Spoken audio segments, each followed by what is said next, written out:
নমঃ নারায়ণায়। জোডিয়াকের দুখানা ঘর শনি কন্ট্রোল করে।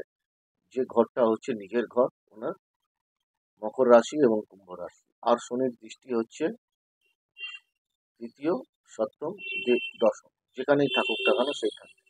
যে ঘরটায় বসে আছে সেই ঘরটা বাদে ওনার দৃষ্টি পড়বে। সেটা আপনার লগ্ন হতে পারে, আপনার ব্যবসার জায়গা হতে পারে, আপনার সন্তানের জায়গা হতে পারে, আপনার ব্যয়ের জায়গাও হতে পারে। তো যাই হোক, একটা জিনিস জানবেন, শনি যেখানে বসে থাকবে সেই ঘরটা কখনো সে ভাঙবে না, নষ্ট করবে না, আগুন ধরাবে না, জলও দেবে না। শনি ব্যালেন্স করে চলবে ওখানে। সেটা মিত্র রাশি হতে পারে, মিত্র রাশির ক্ষেত্রে একটু ভালো, শত্রু রাশির ক্ষেত্রে একটু ভালো ভাবটা কম। তো যেখানে দৃষ্টি দেবে সেই জায়গাগুলোকে শনি নষ্ট করে। সেটা আপনার মাথা হতে পারে, হেড হতে পারে, সেটা আপনার পা হতে পারে, সেটা আপনার হৃদয় হতে পারে, সেটা আপনার আয়স্থান হতে পারে, সেটা আপনার ব্যয়স্থানও হতে পারে। তো শনির দৃষ্টি আমাদের জীবনে খুবই খারাপ, এইটুকুনি জানবেন। প্রতিবিধান নিন, ভালো থাকুন, সুস্থ থাকুন, লাইক শেয়ার সাবস্ক্রাইব।